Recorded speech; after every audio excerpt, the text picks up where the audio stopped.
이번에는 국민의힘 목소리 듣습니다. 최영두 의원 연결돼 있습니다. 나와 계시죠? 네, 안녕하십니까? 예, 안녕하세요. 윤석열 전 총장 다음 주에 29일 날 대권 출마하겠다 선언을 했습니다.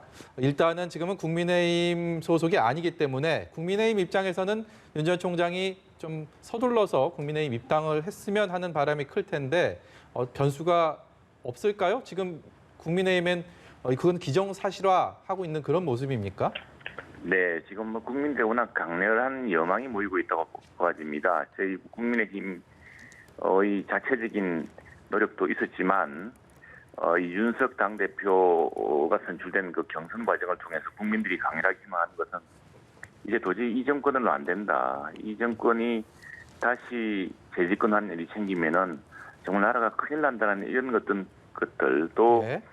기왕에 이 정부가 보여줬던 여러 가지 그 이중적 행태들, 독선 이런 것들에 대해서 젊은 사람들까지 각성하는 양상이지 않습니까? 그래서 종전에 이제 국민의 힘으로 국민들이 국민의 힘이 비록 부족하고 좀 모자라지만 이제 이준석 당대표라는 새로운 어떤 쇄신의 체제를 통해서 이제 정권 교체를 이루고 정말 나라를 제대로 나라다운 나라로 한번 다시 이렇게 세워야겠다라는 그런 열의들이 모이고 있는 것 같습니다. 그래서 호남 지역에서까지 지금 당원들이 새롭게 입당 열기가 이어지고 있고 지역마다 지금 계속 입당하고 있습니다. 이런 마당에서는 이제 이 기존의 야당이 아닌 다른 당을 통한 정권 교체를 이제 논의하기는 어려워 보입니다. 그래서 이른바 제3지대로안이라는 것이 최근에는 거의 사라졌죠. 그런 과정에서 보자면은 윤석열 전 총장으로서도 국민의힘의 입당을 하는 것이 이제 보다 한결 발걸음이 가벼워졌다고 생각합니다. 이제는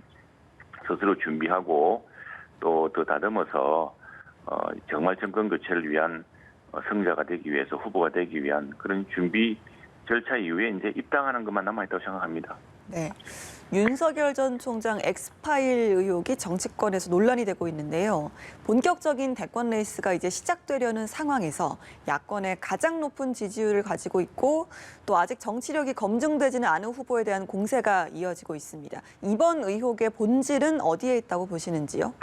이 본질은 지난 대선 과정에 보면은요, 특히 이제 그러니까 재집권 가능성이 없는 정당, 또 집권 가능성이 없는 정당에서 상대당의 강력한 후보, 상대 진영의 강력한 후보를 네거티브 형식으로 깎아내리고 전복시킨 사례들이 있었습니다. 그것이 1997년에 이해창 후보 아들 병역 비리 문제, 또 그 다음에 2002년 대선 때 또 한 번 더 있었죠. 김대엽이라는 사기꾼을 등장시켜서 병역 비리가 있었다고 했는데 실제로 그 김대엽이라고 주장했던 사람들은 사람 나중에 사기로 구속됐습니다. 그리고 그걸 허위 보도했던 언론들은 그 배상을 했고요. 그런 방식으로 한번 성공한 적도 있습니다. 그러니까 스스로 강력한 어떤 정책적 지지라든가 후보를 내지 못하는 정당들이 상대당 혹은 상대 진영의 후보의 잠재적인 약점 또 있지도 않은 약점을 가지고 국민들의 호기심과 또 의혹을 부추겨서 그 뒤집는 사례도 있었는데 반드시 성공하지만은 못했습니다. 2007년 선거죠. 예. 그때 이명박 대통령 그 당시 선거 때 BBK다 뭐다 해서 아주 굉장히 큰 비리가 있는 듯이 하고 했습니다만 결국 대통령 선거 결과에 보면은 국민들은 당시에 그런 소문에도 불구하고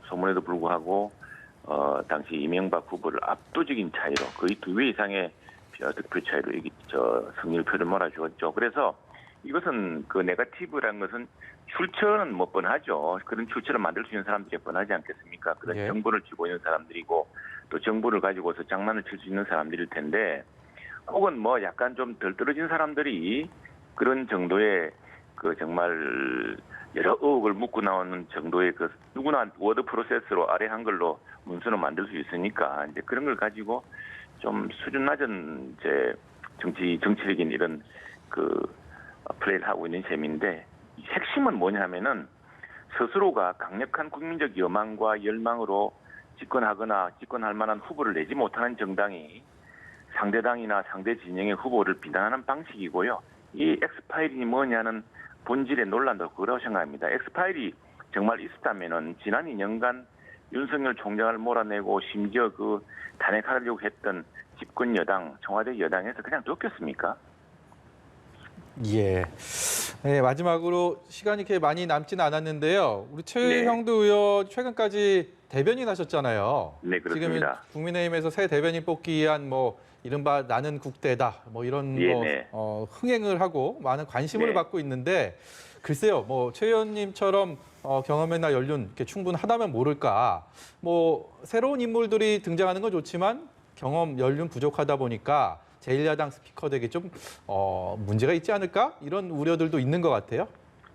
아닙니다. 저는 참신한 그런 시선, 사실 저도 원내 대변인을 한 1년 정도 하다 보니까 어떤 매너리즘이라든가 우리 정치권에서 쓰는 말, 또 민주당이 이렇게 이야기하면 우리는 이렇게 반박하는 그런 티격태격, 그런 일상적인 아주 그 매너리즘에 빠지기가 쉽습니다. 그리고 아주 국민들이 식상해하고 진절머리 내는 그런 갑론을박을 많이 벌이는 수가 있는데, 오히려 지금 우리 원내 대변인은 국회의원 출신으로 2명이 있죠. 그다음에 또 수석 대변인은 한고성이 의원이 있기 때문에 저는 이번 배틀을 통해서 정말 참신하고 또 국민들의 그 관점, 또 예. 젊은 사람들의 관점으로 세상을 바라보고 그 여당과 그냥 단순히 갑론을박하고 티격태격하는 것이 아니라 여당을 좀 더 압도하고 국민들의 그 여망을 나타내는 그런 참신한 논법, 참신한 사실관계를 밝혀주는 사람이 나올 수 있을 거라 생각하고요. 네. 그 경험 문제만 말씀드리자면은 원내대변인들은 사실은 본인들이 직접 다 해야 되지만 당 대변인은 우리 당의 공식적인 그 스피커이기 때문에 예. 그 당 대변인실을 뒷받침하는 우리 당 홍보국 인력이 있습니다. 그래서 당에서 정책적인 뒷받침도 받고 하기 때문에 그런 경험의 문제나 그런 사실관계의 문제나 당의 정책에 관한 문제는 뒷받침이 될 테고요. 문제는 그런 것들을 얼마나 감수성 있게 국민들의 여망에 맞게끔 말로서 논리로서 또 정연한 좀 더 참신한 표현으로 이끌어내느냐. 이것을 우리가 발굴해내는 것이 바로 토론 배틀이라 생각합니다. 예. 오늘 말씀 여기까지 듣도록 하겠습니다. 감사합니다. 네, 감사합니다.